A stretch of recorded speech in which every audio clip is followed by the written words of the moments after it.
जिसमें 1 लाख से ज्यादा लोग थे, 5 किलोमीटर लंबा जुलूस था। और उसी दौरान एक मंदिर था, उस मंदिर में कुछ लोगों ने तोड़ फोड़ कर दिया। द लाइव टीवी, सच सबसे आगे। नमस्कार, मैं हूं रंजीत झा और आप देख रहे हैं द लाइव टीवी। रामनवमी के मौके पर निकलने वाली शोभा यात्रा के दौरान हिंसा, झड़प और दंगा की खबरें बीते कई सालों से बढ़ चली हैं। कई राज्यों से हिंसा की और दंगे की खबरें आने लगती हैं, इंटरनेट बंद कर दिया जाता है और इलाका बिल्कुल तनावपूर्ण हो जाता है। लेकिन इन सब से बिहार अछूता रहा था और इस बार बिहार भी नहीं बच सका। सासाराम से जो खबरें आई वो बेहद तनावपूर्ण खबरें आई, जहां पर हिंसा हुई, झड़प और दंगे की स्थिति हो गई और वहां पर धारा 144 लगाना पड़ा, इंटरनेट बंद कर दिया गया। आखिर सासाराम में ऐसी तनावपूर्ण स्थिति क्यों हुई, वो भी तब जब केंद्रीय गृह मंत्री अमित शाह का दौरा प्रस्तावित था, जिसे अब खबर मिल रही है कि उस दौरे को, उस कार्यक्रम को स्थगित कर दिया गया है। बिहार में बिहार शरीफ यानी नालंदा की बात कर लें या फिर सासाराम रोहतास की बात कर लें, दोनों जगह पर खबरें आई हैं कि रामनवमी की शोभा यात्रा के दौरान इस तरीके की घटना हुई है। लेकिन जो अफवाहें फैलाई जा रही हैं सासाराम को लेकर कि वहां पर मंदिर में कुछ दंगाई घुस गए, असामाजिक तत्व घुस गए, तोड़फोड़ की, घरों में घुस गए, और ऐसी अफवाह फैलाने वाले यहां पर कोई और नहीं, बिहार के पूर्व डिप्टी सीएम और वर्तमान में भाजपा से राज्यसभा सांसद सुशील मोदी हैं। जरा सोचिए, एक राज्यसभा का सदस्य जो जिम्मेदार पद पर है, वो व्यक्ति भी अफवाह फैला रहा है। जहां तक सासाराम के हमारे सूत्रों से बातचीत हुई है और वहां जो जानकारी मिली है कि ऐसा कुछ नहीं हुआ कि मंदिर में कोई असामाजिक तत्व घुसकर तोड़फोड़ किया है या फिर किसी के घर में घुसकर गुंडागर्दी की गई, मारपिटाई की गई है। लेकिन सुशील मोदी ने जो कहा है उसे लोग वहां पर अफवाह ही बता रहे हैं। तो क्या भारतीय जनता पार्टी के सांसद रामनवमी के दौरान माहौल खराब करने के लिए, स्थिति तनावपूर्ण करने के लिए इस तरीके की बातें करते हैं, वो भी टीवी चैनल पर बैठकर? यहां देखा गया कि रूबिका लियाकत के सामने एबीपी न्यूज पर सुशील मोदी टेलीफोन पर बताते नजर आ रहे थे कि उन्हें जानकारी मिली है कि ऐसा कुछ हुआ है। क्या कुछ कहा है सुशील मोदी ने, जरा आप पहले सुन लीजिए, फिर हम आगे चर्चा करेंगे। इसमें 1 लाख से ज्यादा लोग थे, 5 किलोमीटर लंबा जुलूस था। और उसी दौरान एक मंदिर था, उस मंदिर में कुछ लोगों ने तोड़ फोड़ कर दिया और एक मोहल्ले के अंदर घरों में घुसने का प्रयास किया गया, कुछ मोटरसाइकिल में आग लगा दी गई। तो सुना आपने, सुशील मोदी जो कह रहे हैं वो एक राज्यसभा सांसद के होने के नाते उन पर शोभा नहीं देती है चीजें। सासाराम की वास्तविक स्थिति क्या है, बिना ग्राउंड पर गए समझे कुछ भी टिप्पणी करने से पहले उन्हें सोचना चाहिए। एक भारतीय जनता पार्टी का सांसद अगर इस तरीके की बात करेगा तो वहां पर उनके कार्यकर्ता में या फिर भाजपा को फॉलो करने वाले वैसे समर्थकों के मन पर क्या असर पड़ेगा और वो किस तरह के कदम उठा सकते हैं। इसलिए ऐसे संवेदनशील मामले पर एक सांसद की भूमिका भी उतनी ही संवेदनशील होनी चाहिए और जिम्मेदाराना होनी चाहिए। लेकिन सुशील मोदी की बातों को देखकर यह लगता है कि ये लोग अफवाह फैला रहे हैं। क्या ऐसे लोगों पर कोई कार्रवाई होगी? पहला सवाल तो यही है।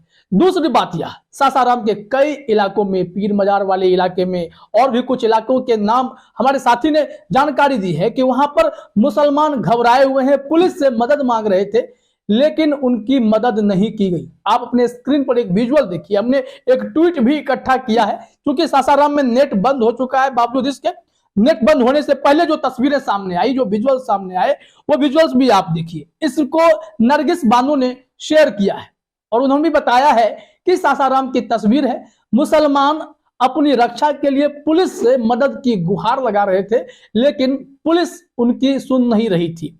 इस विजुअल को शेयर करते हुए नरगिस बानो ने लिखा, जब मुसलमानों ने पुलिस से मदद मांगी तो पुलिस वाले खुद भाग खड़े हुए।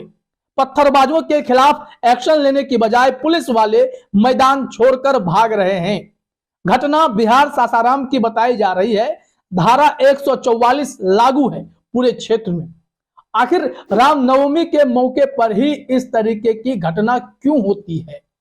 ऐसे मुहर्रम का भी जुलूस निकलता है, मुसलमान भी अपने पर्व को सेलिब्रेट करते हैं, शोभा यात्रा, जुलूस सब निकलता है, लेकिन उसमें इस तरीके की घटना नहीं होती है जिसमें जमकर पत्थरबाजी हो जाए, हिंसा हो जाए। अब रामनवमी की शोभा यात्रा के दौरान बीते कई सालों से तलवारबाजी, मस्जिद के आगे जाकर हुटिंग करना, डीजे बजाना, ना जाने कैसी हरकत की जाती है, भावनाएं भड़काने की कोशिश होती है, फिर पत्थरबाजी का भी आरोप लगाया जाता है।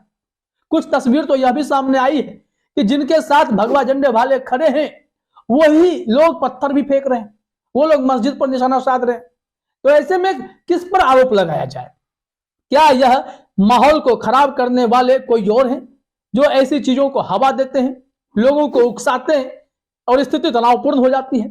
बिहार ने कभी इस तरीके की घटना को होने नहीं दिया है, बिहार ने इन चीजों से परहेज किया है।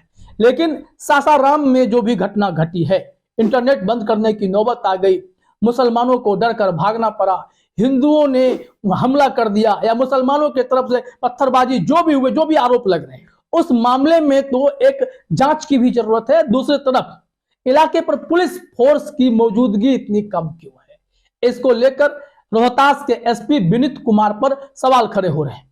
वहां के स्थानीय लोगों का कहना है कि ये एसपी उस हिसाब से एक्शन नहीं लेते हैं। इन्हें पहले भी पटना हाई कोर्ट से फटकार लग चुकी है। जब ये पटना में ग्रामीण एसपी हुआ करते थे तो उस वक्त वहां के एसएचओ के द्वारा किए गए करतूत को लेकर पटना हाई कोर्ट के जज संदीप कुमार ने इनकी जमकर क्लास लगाई थी। वहां भी वो बहस लड़ा रहे थे, लेकिन जज साहब ने जोरदार फटकार लगाई क्योंकि एसएचओ इनसे बिना पूछे हुए वहां किसी के घर में घुसकर रेड मारपिटाई की घटना को अंजाम दे रहे थे। इसके बाद ही इन्होंने पूछा, क्या आपसे पूछकर रेड किया गया था वहां पर? इन्होंने कहा कि गोल गोल घुमाने लगे बातों को। उन्होंने कहा, साफ जवाब दीजिए, आपसे पूछा गया था या नहीं पूछा गया था? फिर भी ये कहानी बनाते रहे। जरा वो हिस्सा आप सुन लीजिए कि क्या हुआ था और इन्हीं एसपी पर अभी रोहतास में क्या आरोप लग रहा है। इस वीडियो को दिखाने के बाद हम बताते हैं। What's your name, Mr. SP? Sir Vineet Kumar sir. When did you join there? Sir 17 batch sir, 17 batch. कब वहाँ कब ज्वाइन किया? 17 जुलाई 2021 सर। 17 जुलाई 21 सर रूरल एसपी। हाँ सर। आप इसी तरह लोगों पर समन करवाते रहते हैं। 107 कराते हैं, इलेक्शन आ गया तो मेरे कार्यालय से नहीं जाता है सर। मेरे रेड की कार्रवाई की परमिशन आपसे नहीं ली गई थी। हमसे पूछ के रेड नहीं किया गया कि रेड करना है। ठीक है, वही तो हम कह रहे हैं आपसे बार बार। सर तो आपके एसएचओ ने खुद ही डिसाइड कर लिया कि हमको रात को रेड करना है। तो सुना आपने कैसे जज साहब के फटकार से तत्कालीन पटना ग्रामीण एसपी की बोलती बंद थी, जो अभी रोहतास के एसपी हैं विनीत कुमार। विनीत कुमार को लेकर रोहतास के लोगों ने, सासाराम के लोगों ने यह आरोप लगाए कि इन्हें पत्रकार वर्ग, स्थानीय लोग, समाज से भी हर कोई फोन पर फोन करते रहे, यह किसी का फोन तक नहीं उठाते थे। आखिरकार सासाराम के एसपी वहां के लोगों की सुरक्षा के लिए हैं या फिर फोन नहीं उठाने के लिए? जब स्थिति तनावपूर्ण होती जा रही थी तो अतिरिक्त पुलिस बल क्यों नहीं वहां पर तैनात किया गया? तमाम ऐसे सवाल पूछे जा रहे हैं क्योंकि रामनवमी का मौका ऐसा हो चला है कि बिना दंगा, बिना हिंसा, बिना झड़प के कभी यह साल बीतता ही नहीं। आप दिल्ली की घटना को देख लें, राजस्थान में देख लें, झारखंड में देख लें, हर जगह इस तरीके की छिटपुट खबरें हर साल आती हैं और बिहार इससे बचता था। लेकिन बिहार के सासाराम में जो घटना घटी है वो लोगों को हैरान कर दे रही है कि पुलिस की भूमिका यहां क्या होती है। क्या सासाराम के एसपी इतने निष्क्रिय टाइप के हैं? क्या स्थानीय लोगों की बात नहीं सुन रहे थे? क्या उन्हें भी डर लग रहा था या फिर ये सुनियोजित था?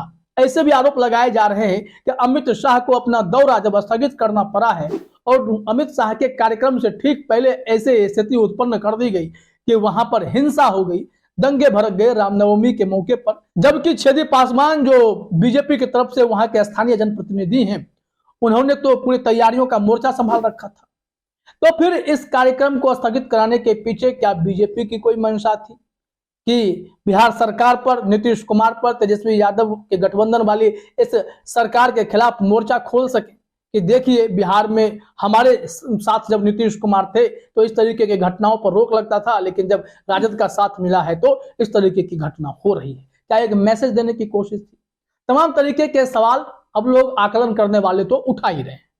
समस्या यह है, क्या बिहार को भी अब दंगे की आग में झोंका जाएगा? बिहार कुछ समय से ऐसी घटनाओं को लगातार देखने लगा है।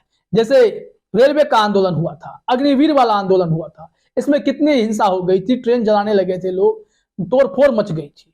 लेकिन हिंदू मुसलमान का मामला ये एकदम से ना के बराबर था, छोटी मोटी घटनाओं पर तुरंत कंट्रोल कर दिया जाता था। लेकिन सासाराम में 144 लग जाना, इसका मतलब है सांप्रदायिक तनाव बढ़ाने की कोशिश हुई है और इसमें प्रशासन जो साफ तौर पर फेल्योर दिखाई पड़ता है। अगर वहां पर अतिरिक्त पुलिस फोर्स की तैनाती हो गई होती तो हिंदू मुसलमान वहां नहीं होता। रामनवमी के मौके पर शोभा यात्रा के नाम पर गुंडाई करने वाले वैसे एक्सट्रीमिस्ट जो हैं वो इस तरीके की हरकत नहीं करते जिससे किसी की भावना आहत हो जाए और दो पक्षों में संघर्ष हो जाए। लेकिन सासाराम में यह सब कुछ हो गया। इसके लिए जिम्मेदार कौन है? वो सासाराम के रोहतास के एसपी विनीत कुमार, या फिर अमित शाह के दौरे के पीछे की कोई बातें हैं, या सुशील मोदी जिस तरीके से टीवी चैनल पर बैठकर झूठी बातें कर रहे हैं, कोरी अफवाह बातें कर रहे हैं, वो मुद्दा है। तमाम ऐसे कड़ियों को जोड़ेंगे तो लगेगा कि कहीं ना कहीं कोई ना कोई आग में घी डालने का काम तो जरूर करता है, या फिर आग में घी पड़ जाए तो उसे बुझाने के लिए पुलिस की जो भूमिका होती है उस भूमिका को भी यहाँ पर कमजोर दिखाई पड़ने लगी है। उस भूमिका में और भी ताकत देखनी चाहिए थी और चीजें निश्चित तौर पर कंट्रोल किए जाने चाहिए थे।